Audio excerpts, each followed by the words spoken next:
नमस्कार, मैं हूं आपके साथ रोहित। हर पार्टी अपने नेता को ऐसी सीट से लड़ाने की कोशिश करती है जहां से उन्हें जीत मिले, ना कि हार मिले। अमित शाह गुजरात की गांधीनगर सीट से लड़ते हैं, मोदी बनारस से लड़ते हैं, राहुल गांधी अमेठी से लड़ते हैं। हालांकि राहुल गांधी को 2019 में अमेठी से हार मिली, तो अब कहा जा रहा है कि इस बार प्रियंका गांधी भी चुनावी मैदान में उतर सकती हैं और उस सीट से चुनाव लड़ेंगी जहां से बीजेपी 3 बार से लगातार जीत रही है। चलिए बताते हैं कौन सी है ये सीट इस रिपोर्ट में।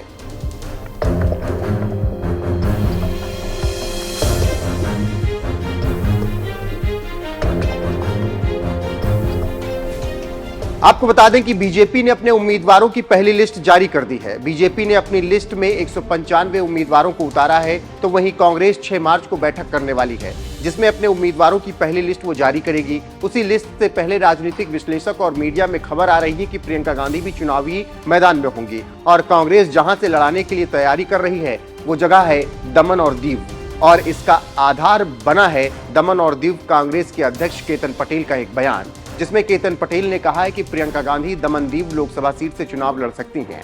इसके साथ ही साथ दावा किया जा रहा है कि इसको लेकर राष्ट्रीय स्तर पर चर्चा भी हो रही है और सभी समीकरणों का ध्यान रखते हुए प्रियंका गांधी को यह सीट ऑफर की गई है। अब देखना होगा कि राष्ट्रीय नेतृत्व इस पर क्या कहता है। जानकारी देते चलें कि साल 2004 के बाद से कांग्रेस ये सीट नहीं जीत सकी। 2009 से इस लोकसभा सीट पर बीजेपी का कब्जा है। इससे आप समझ सकते हैं कि क्यों प्रियंका गांधी के चुनाव को लेकर हवा उड़ रही है।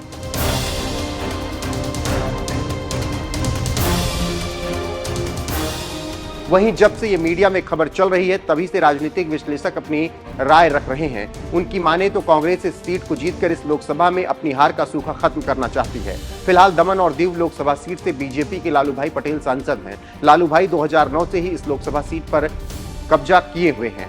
3 बार के सांसद लालू भाई जीत का चौका लगाने की तैयारी कर रहे हैं, तो कांग्रेस इस सीट को कब्जाने में लगी है।